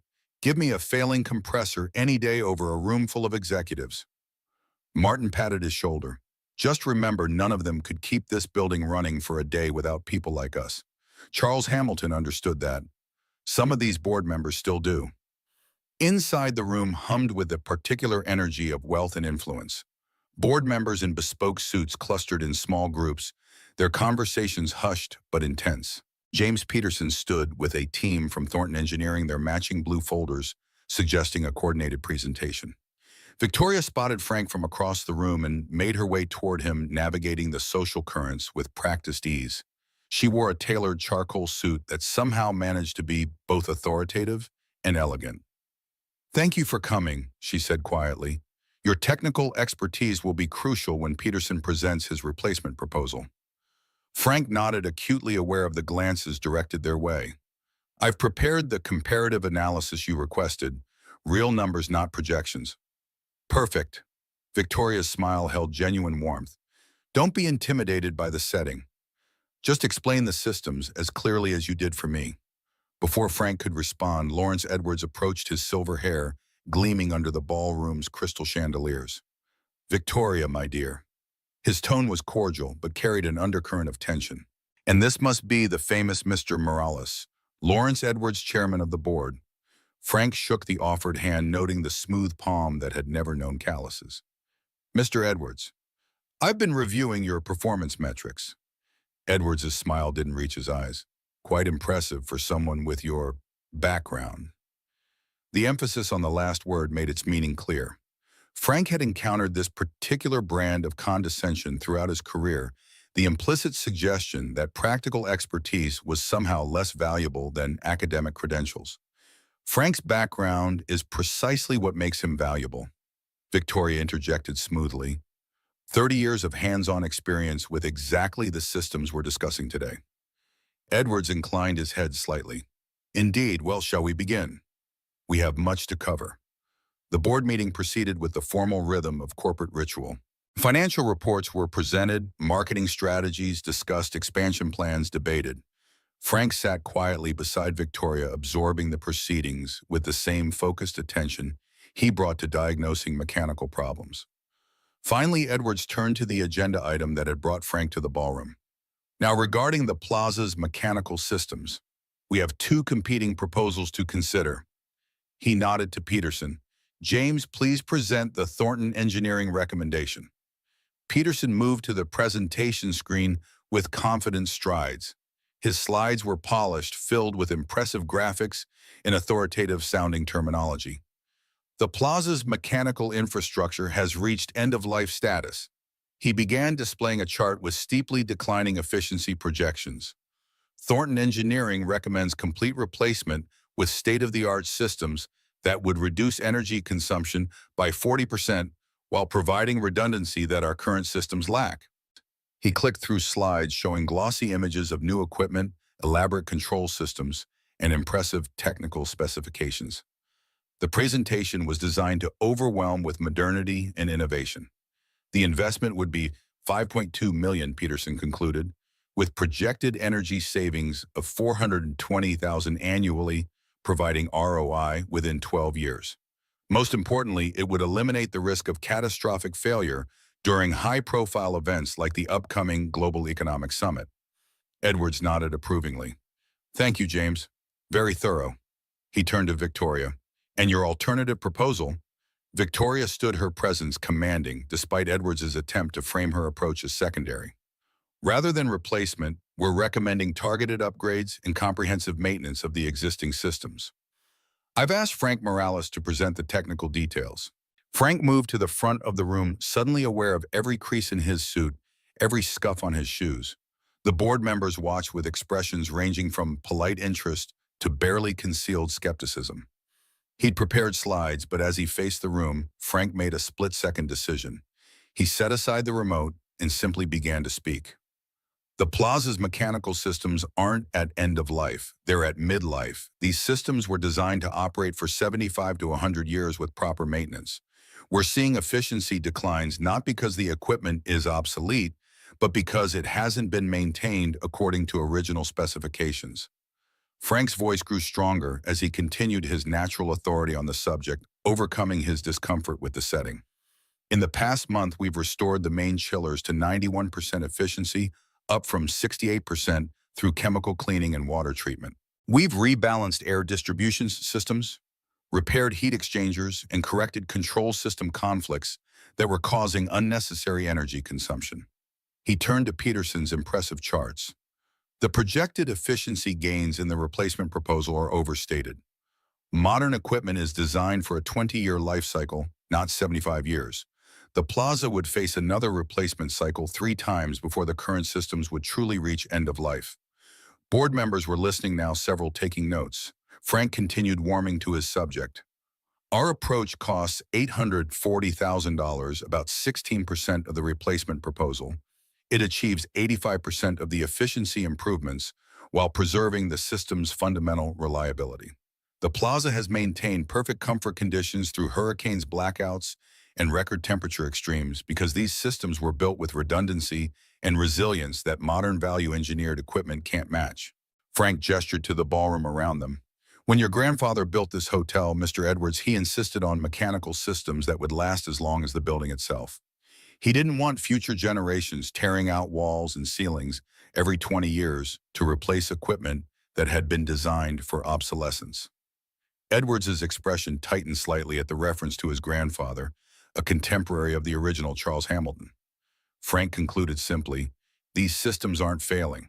They were neglected. There's a difference. With proper maintenance and targeted upgrades, they'll serve the plaza reliably for another 40 years, long after the proposed replacement systems would themselves need replacement. As Frank returned to his seat, the room remained silent for a moment.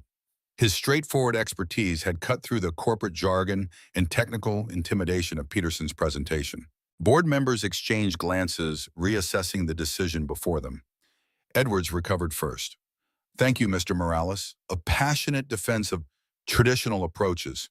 He turned to the board. The question before us is one of risk management. Can we afford potential system failures during events like the Global Economic Summit? The reputation cost would far exceed any capital savings. Victoria leaned forward. Frank's team has implemented a comprehensive monitoring system that provides early warning of any potential issues. The risk of sudden failure is actually lower with our current systems than with new unproven equipment. The debate continued for another hour, technical questions directed to both Frank and the Thornton engineers. Throughout, Frank maintained the same clear, jargon-free explanations that had impressed Victoria during their mechanical room tours. Finally, Edwards called for a vote. Those in favor of the full replacement proposal, 4 hands rose: Edwards, Peterson, and 2 board members with ties to the construction industry. Those in favor of the maintenance and targeted upgrade approach, 7 hands, including Victoria's, rose decisively. The maintenance proposal is approved. Edwards announced, his tone neutral despite the clear defeat. Ms. Hamilton, please ensure that Mr. Morales' team has whatever resources they need to complete the work before the summit. As the meeting adjourned, Victoria touched Frank's arm lightly. That was exactly what the board needed to hear. Thank you. Frank nodded, relief evident in his relaxed shoulders. I just told the truth. These systems aren't ready for the scrapyard. They just needed someone to listen to what they were trying to tell us. Victoria smiled at the characterization. You treat machines like they're alive. In a way, they have rhythms, patterns, ways of communicating when something's wrong. You just have to learn their language. As they gathered their materials, Edwards approached, his public smile firmly in place. Quite a presentation, Mr. Morales. You've won this round, but I hope you understand the responsibility you have taken on. The summit is 6 weeks away. Any system failure during that event would be unfortunate for everyone involved. The threat was subtle but unmistakable. Frank met the older man's gaze steadily. The systems won't fail, Mr. Edwards. Not on my watch. After Edwards departed, Martin joined them, grinning broadly. That was something to see. Haven't witnessed a boardroom beatdown like that since Charles Hamilton himself shut down that timeshare proposal in '92. Victoria checked her watch. I have to meet with the Summit Planning Committee. Frank, can we review the implementation timeline tomorrow morning? Absolutely. I'll have a detailed schedule prepared. As Victoria walked away, Martin nudged Frank's shoulder. The old guard's not going to forget this. Edwards and Peterson were publicly overruled. They'll be looking for any opportunity to prove your approach was wrong. Frank watched Victoria disappear through the ballroom doors, her posture straight and confident, despite the tension of the meeting. Then we'll just have to make sure they don't get that opportunity. What none of them could know was that nature itself was preparing to test their confidence in ways none of them had anticipated. The National Weather Service bulletin appeared on meteorologists' screens across the eastern seaboard. Historic Arctic outbreak expected. Record-breaking cold possible for New York metro area. In his small Brooklyn apartment, Frank studied the forecast with growing concern. The predicted temperatures were beyond anything the plaza's systems had faced in decades, potential lows of 15 degrees with wind chills approaching 30 degrees. Lucy peered over his shoulder at the laptop screen. Is that bad for the hotel? It's going to test the systems, Frank admitted. Extreme cold puts stress on everything, pipes, valves, control systems. But you fixed it all right, so it'll be okay. Frank smiled at her simple faith in his abilities. We've made lots of improvements, but some of the upgrades won't be completed until after the Global Economic Summit. The timing's not ideal. His phone rang. Martin, calling from the plaza. You seeing this forecast? Just looking at it now. We need to implement cold weather protocols immediately. Already on it. But Frank, I'm worried about the East Tower condenser water lines. Remember those hairline cracks we found in the insulation jackets? In temperatures this extreme, they could freeze, rupture the pipes, and flood half the building, Frank finished. I'll be there in an hour. We need to get emergency repair teams on that immediately. After hanging up, Frank turned to find Lucy watching him with serious eyes. You have to go save the hotel, don't you? Just some preventive maintenance, nothing dramatic. He tried to keep his tone light, not wanting to worry her. I'll call Mrs. Patel next door to stay with you. Lucy shook her head firmly. I want to go with you. Sweetheart, it's going to be long hours in mechanical rooms. Not exactly fun for a 9-year-old. Dad? Lucy's expression was pure Carmen, the same determined set to her jaw that her mother had shown when her mind was made up. I've been studying the building systems with you for weeks. I can help, and I want to see where you work. Frank hesitated, weighing his options. The repair work would last well into the evening, and he hated leaving Lucy with neighbors for extended periods. More importantly, there was something in her expression, a desire to be part of his world, to understand what made him who he was, that he couldn't bring himself to deny him. All right, he conceded, but you stay with Walter Martin when I'm in restricted areas. And you bring your homework. Lucy's face lit up. I'll get my backpack. As they bundled up against the already falling temperatures, Frank sent a text to Victoria. Implementing extreme cold protocols at the plaza. Bringing emergency repair teams for East Tower condenser lines. Her response came quickly. Already at the plaza. We'll meet you in the control room. The plaza's mechanical control room hummed with heightened activity. Engineers monitored digital displays while maintenance staff moved with focused urgency, implementing cold weather protocols that hadn't been needed in decades. Victoria looked up from a system schematic as Frank entered with Lucy in tow. Her surprise at seeing the child was momentary, quickly replaced by a warm smile. You must be Lucy. I've heard a lot about you. He straightened to her full height, clearly trying to appear mature and professional. It's nice to meet you, Miss Hamilton. Dad says you understand how buildings really work, not just how they look. Victoria's eyes met Frank's over Lucy's head, a shared moment of amusement at the child's earnest assessment. That might be the nicest compliment I've received this year. And please call me Victoria. Martin appeared from the adjacent mechanical room, his expression brightening at the sight of Lucy. Well, look who's joined the emergency response team. Perfect timing. Walt just arrived and was asking for an assistant. Walt's here, Frank asked, surprised. Showed up about 20 minutes ago. Said something about not trusting these young bucks to understand cold weather protocols for systems they didn't install. Martin grinned. He's checking the secondary pumps now. As Martin led Lucy to find Walt, Victoria turned to Frank with raised eyebrows. Bringing your daughter to an emergency maintenance situation. Child care issues, Frank explained, not wanting to elaborate on Lucy's determination to be involved. She'll be safe with Walt and Martin. Now about those condenser lines. For the next several hours, Frank directed a coordinated effort to protect the plaza's vulnerable systems from the approaching cold. The East Tower condenser lines received emergency insulation reinforcement. Heating systems were adjusted to provide extra protection for exposed pipes. Backup generators were tested and fueled for potential power outages. Throughout, Victoria remained in the control room, not merely observing, but actively participating, relaying information, coordinating with hotel operations, ensuring the maintenance teams had whatever resources they needed. The summit delegates start arriving tomorrow, she said as they reviewed the building's readiness. The Secretary of the Treasury is staying in the presidential suite. The Japanese finance minister has the diplomat suite. Both have separate HVAC zones that need to be perfect. Frank nodded, making notes. We've prioritized those areas for monitoring. The system upgrades we've completed should handle the load, but with temperatures this extreme, we'll need 24-hour monitoring. In a quiet corner of the control room, Lucy sat with Walt, the two bent over what appeared to be a technical drawing. Walt's weathered hands pointed out features on the paper while Lucy listened with rapt attention, occasionally asking questions that made the old engineer smile appreciatively. Victoria observed them for a moment. She has your focus, she commented to Frank, that same intensity when trying to understand how things work. Frank followed her gaze, a surge of pride warming his chest. She's smarter than I was at her age, picks things up faster. She has a good teacher. Victoria's voice held a note of something more personal than professional approval. Walt seems to have taken her under his wing as well. Walt's been like family since Carmen died.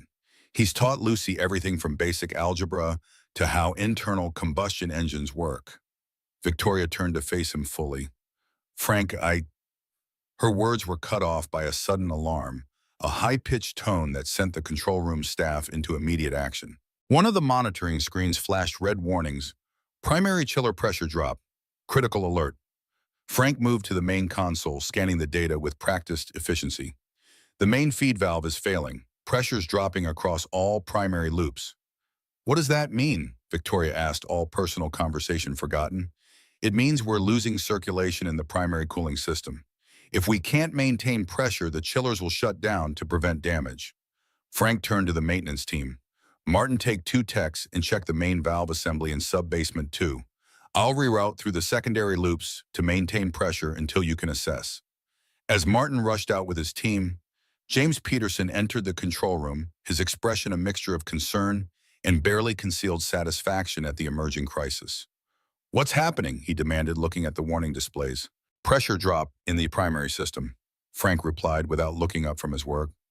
We're implementing contingency protocols. I warned the board about exactly this scenario. Peterson directed his comment to Victoria. These old systems are failing under stress, just as predicted. Frank continued working his hands, moving across controls with practiced precision. This isn't age-related failure. The monitoring system shows a sudden pressure drop, not gradual decline. Something's interfering with the main feed valve. Victoria stepped between Peterson and the control station.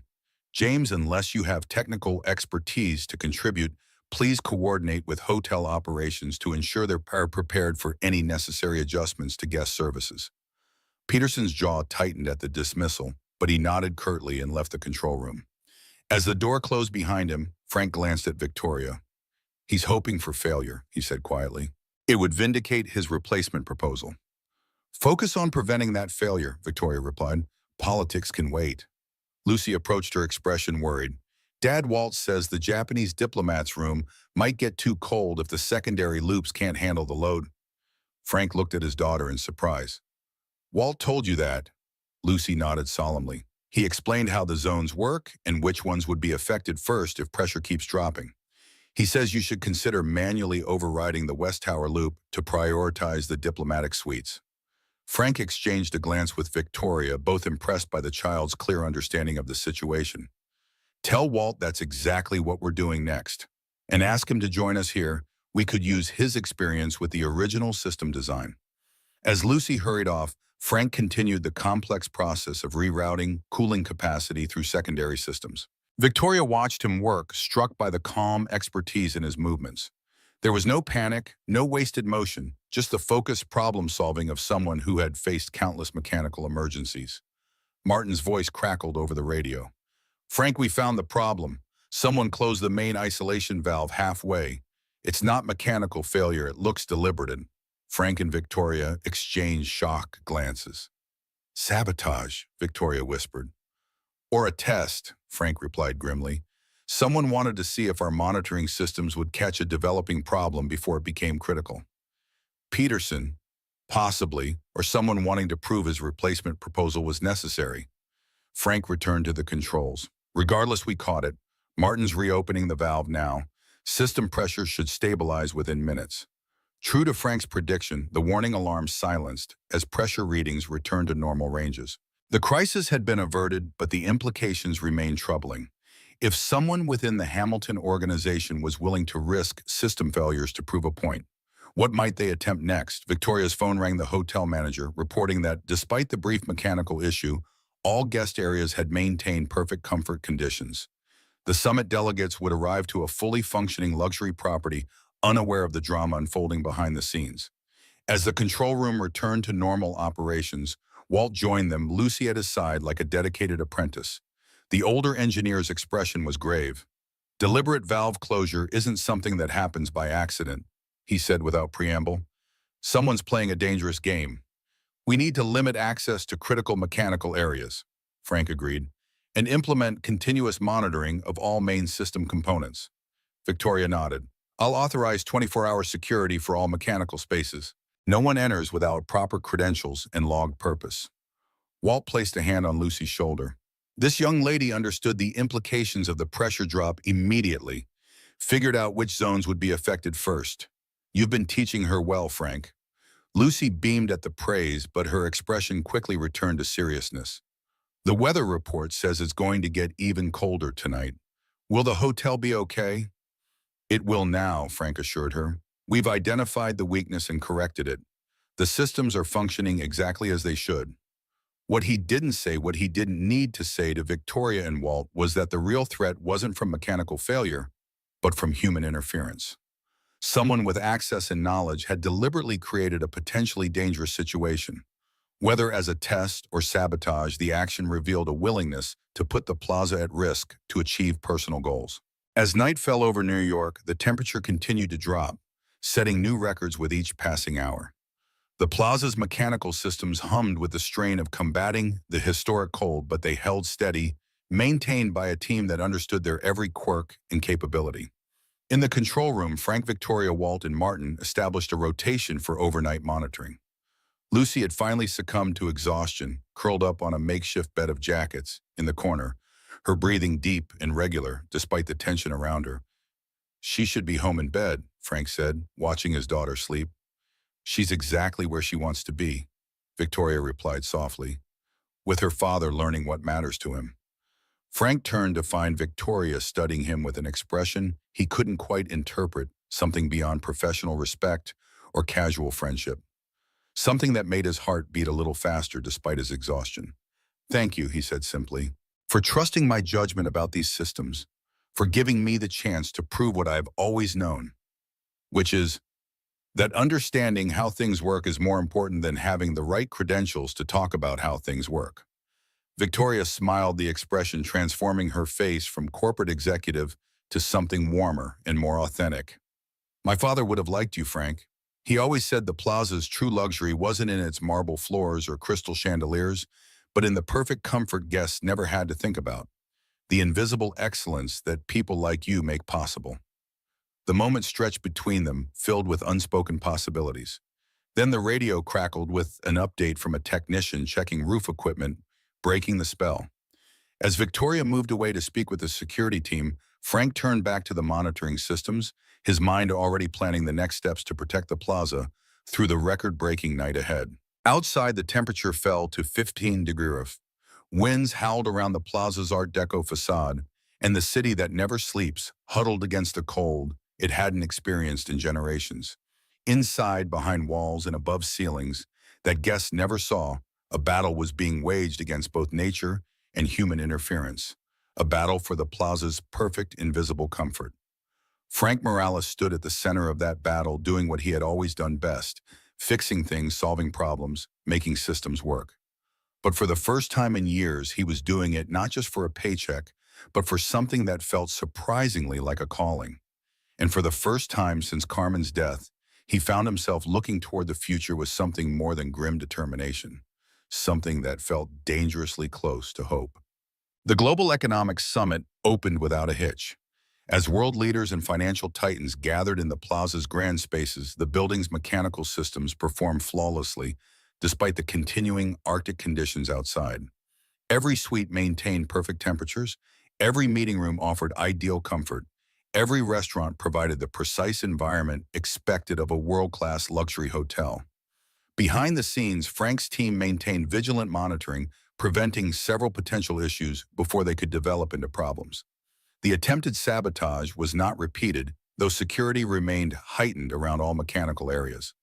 On the summit's final day, Victoria found Frank in a service corridor checking a recent repair to one of the secondary pumps. He looked tired but satisfied, the expression of someone who had met a significant challenge and prevailed. "The Treasury Secretary's Chief of Staff asked me to convey his compliments," Victoria said. Apparently, the secretary mentioned that she's never been more comfortable in a hotel during winter. Said she usually packs extra sweaters for these events, but didn't need them once. Frank smiled, wiping his hands on a shop towel. High praise from someone who probably stays in the finest hotels around the world. The highest. Victoria leaned against the wall beside him. The board is impressed too. Edwards had to acknowledge that our approach was vindicated by the system's performance during record cold. Will he let the replacement proposal drop now? For the moment, though I suspect he'll find other ways to resist change. Victoria's expression turned thoughtful. Frank, I've been thinking about our maintenance approach more broadly. The plaza isn't the only Hamilton property with aging mechanical systems that could benefit from your expertise. Frank raised an eyebrow. You're thinking beyond my consulting contract. I'm thinking about creating a new position, Director of Systems Engineering and Sustainability, overseeing mechanical infrastructure across all Hamilton properties, developing maintenance protocols, training staff in proper system care. The focus would be on preserving and optimizing what we have rather than constant replacement. That sounds like a corporate position, Frank said cautiously. Executive suite meetings, PowerPoint presentations, not exactly my natural habitat. Victoria smiled. It would involve some of that, but primarily it would be about what you do best, understanding how things work and teaching others to appreciate the engineering that makes luxury possible. I'm not sure I have the credentials for a director-level position. That's precisely why I want to create it. Victoria's voice grew passionate. Hamilton needs to redefine what we value in our organization. Technical expertise should carry as much weight as academic credentials. Practical knowledge should be respected alongside theoretical understanding. Frank considered the proposal, surprised by how appealing it sounded. Not just the stability and salary, but the opportunity to reshape how a major company approached mechanical systems, to institutionalize the respect for craftsmanship that he, Walt, and Martin had championed throughout their careers. I'd need some flexibility, he said finally. Lucy's surgery is scheduled next month, and I'd want to stay hands-on with the systems, not just manage from a distance. We'll make it work. Victoria's smile widened. Is that a yes? I'm seriously considering it. I'll take that for now. Victoria checked her watch. The closing ceremony starts in an hour. Will you and Lucy join me in the observation gallery? The view of the ballroom is spectacular from there. Later, standing at the private observation area above the plaza's grand ballroom, Frank watched as world leaders delivered their final remarks to the assembled financial elite. Lucy pressed against the glass partition, entranced by the glittering scene below. All those important people, she whispered, and none of them know that you and Walt and Martin kept them comfortable while they talked about money. Frank smiled at his daughter's perception. That's how it should be. When we do our jobs perfectly, no one notices. I notice, said Victoria, joining them at the glass, and I'm going to make sure the entire Hamilton organization notices too. Below them, the summit proceeded with the choreographed precision of high-level diplomacy. Above, in a space few guests ever saw, three people watched with the shared understanding that true excellence often remained invisible to those who benefited from it most. 6 months later, the Hamilton Plaza's rooftop garden offered spectacular views of Manhattan's skyline. Once reserved exclusively for penthouse guests, Victoria had recently opened it to all hotel employees during designated hours, one of many changes she'd implemented to recognize the contributions of staff at all levels. Frank stood at the railing, watching the sunset paint the city's towers in gold and crimson. His new position as Director of Systems Engineering and Sustainability had transformed not just his professional life, but Hamilton's approach to its infrastructure across all properties. The Hamilton Standard now emphasized longevity, craftsmanship, and sustainable operation alongside luxury and exclusivity. "Dad," Lucy called from a nearby bench where she'd been reading. "Walt says it's time." Frank turned to see Walt approaching with Martin, both men carrying what appeared to be champagne flutes. Behind them, Victoria emerged from the rooftop entrance, accompanied by several board members, including, surprisingly, Lawrence Edwards. "What's going on?" Frank asked as the group gathered around him. Victoria smiled. "A small celebration. The board just approved the Hamilton Technical Excellence Program, our new apprenticeship initiative that will recruit and train mechanical systems specialists from technical high schools and community colleges." Walt handed Frank a glass of sparkling cider. "And guess who they've appointed as the program's first director? Some hotshot HVAC man who doesn't know how to stay in his lane." Frank looked at Victoria in surprise. "You didn't mention this was happening today." "I wanted it to be official before we announced it." Victoria raised her glass.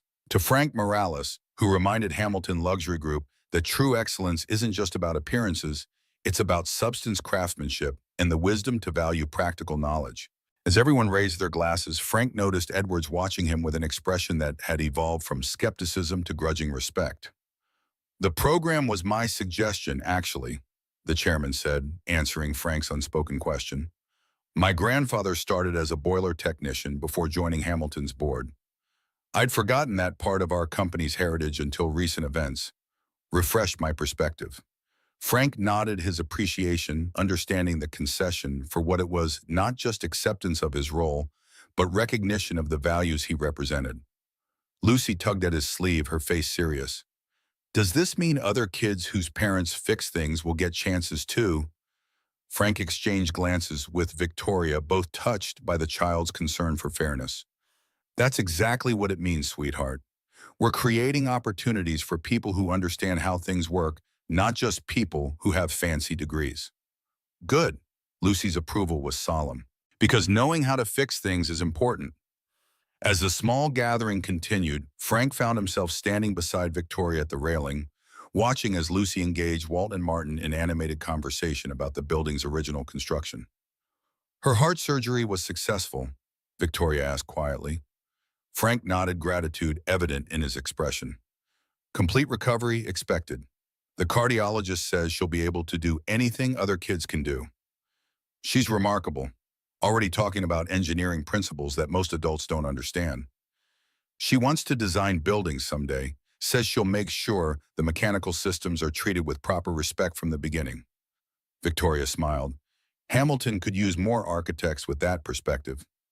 They stood in comfortable silence for a moment, watching the city transition from day to evening lights beginning to twinkle across the urban landscape. "I never thanked you properly," Frank said finally. "Not just for the job, but for seeing value where others saw only the absence of credentials." "I should be thanking you," Victoria replied. "You reminded me what Hamilton was built on, not just luxury, but integrity. Quality that goes deeper than what guests can see." She turned to face him fully. "My father would have approved of everything you've done here, of the values you've helped us reclaim." Frank felt a warmth that had nothing to do with the evening sun. In the 6 months since the summit, his relationship with Victoria had evolved into something that defied simple categorization, deeper than professional respect, more complex than friendship with possibilities neither had yet put into words. "Dad," Lucy called, "Walt's showing me the original cooling tower designs. They look like giant sculptures." Frank smiled at his daughter's enthusiasm. "Be right there." As he turned back to Victoria, he found her watching him with an expression that made his heart skip. "Dinner tomorrow?" she asked simply. "There's a little Italian place in the village I think you'd appreciate. Family-owned since 1943. They understand the value of tradition and craftsmanship." "I'd like that," Frank replied, surprised by how natural it felt, this step towards something personal, something beyond the professional connection that had brought them together.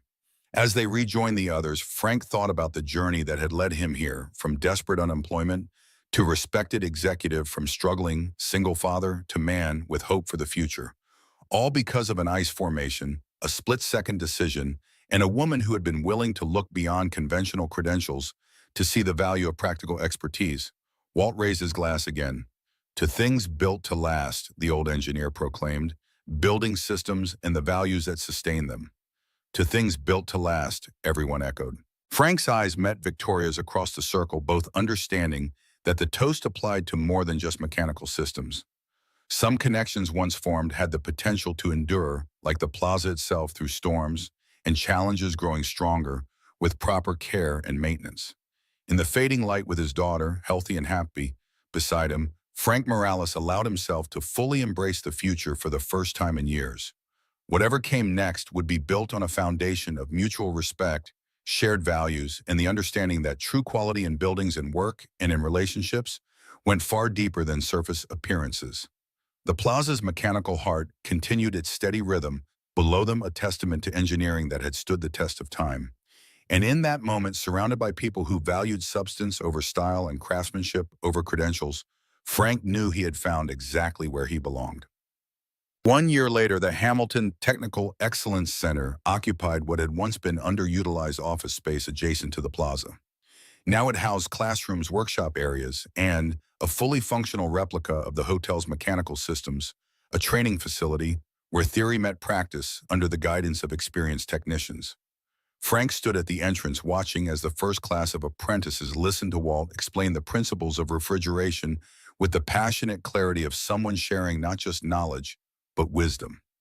Lucy sat in the front row, technically too young to be an apprentice, but welcomed as an unofficial mascot and junior trainee. "Your vision has become quite impressive," Lawrence Edwards said, joining Frank at the doorway. The chairman's initial resistance had given way to enthusiastic support once he understood how the program honored Hamilton's historical values.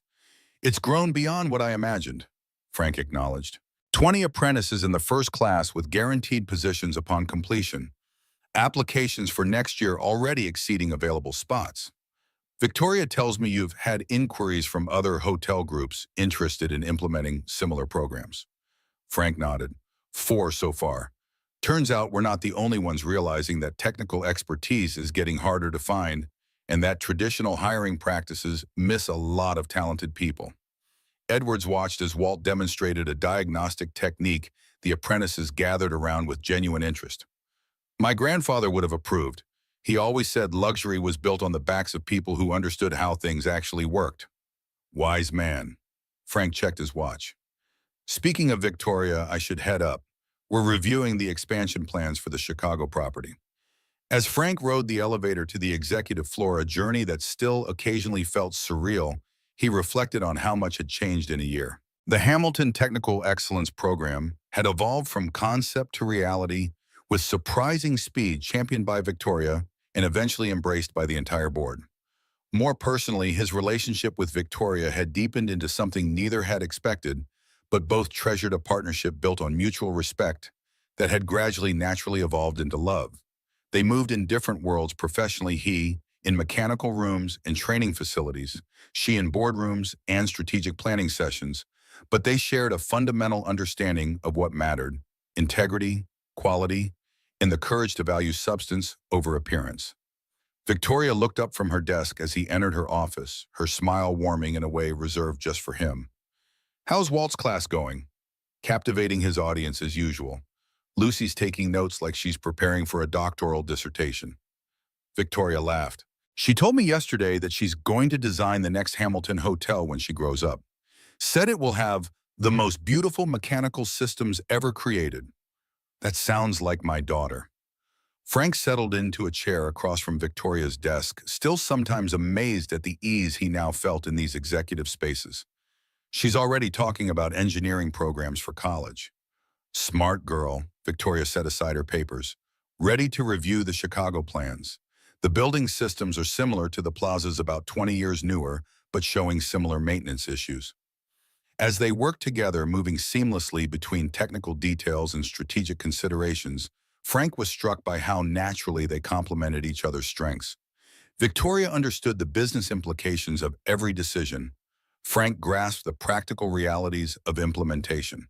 Together, they found solutions that honored both perspectives. Later, as they walked through the plaza's grand lobby on their way to dinner, Frank noticed a maintenance technician carefully adjusting a concealed air diffuser. The young woman, one of their first apprentices, was ensuring the perfect air distribution that guests felt but never noticed.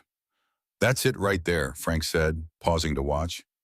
"The invisible excellence that makes everything else possible." Victoria followed his gaze, understanding immediately. The heart of true luxury. Exactly. Frank took her hand, a public gesture that still felt new, but increasingly natural. Not what people see, but what they experience without knowing why. Outside New York continued its eternal rhythm, the city lights coming alive as the evening approached. Inside, the Hamilton Plaza maintained its perfect environment through systems that hummed with well-maintained precision, operated by people whose expertise was finally receiving the recognition it deserved. And between those worlds stood Frank and Victoria, brought together by falling ice and divergent paths that had somehow converged around shared values. They had built something together that transcended professional collaboration, a connection as solid and enduring as the plaza itself, founded on the understanding that real quality went far deeper than appearances. Some things were built to last. Some connections once formed could withstand any storm. And some journeys, though beginning in crisis, led to destinations more rewarding than either traveler could have imagined. As they stepped into the New York evening, Frank Morales, once an unemployed technician desperate for work, now a respected executive, changing corporate culture, felt the weight of his hard-won wisdom. True value wasn't found in credentials or titles. It lived in the integrity of work done well in systems that functioned perfectly through decades of service, and in relationships built on genuine appreciation for what truly mattered. The city stretched before them, full of possibilities neither had dared imagine a year earlier. And somewhere in Brooklyn, a 9-year-old girl with a healthy heart was already dreaming of buildings where mechanical systems would be treated with the respect they deserved, carrying forward a legacy of practical wisdom that would endure for generations to come. Some lessons once learned were never forgotten. Some values once reclaimed continued to guide the way forward. And some stories, like the systems that inspired them, were built not just for the moment, but for the long, enduring future ahead.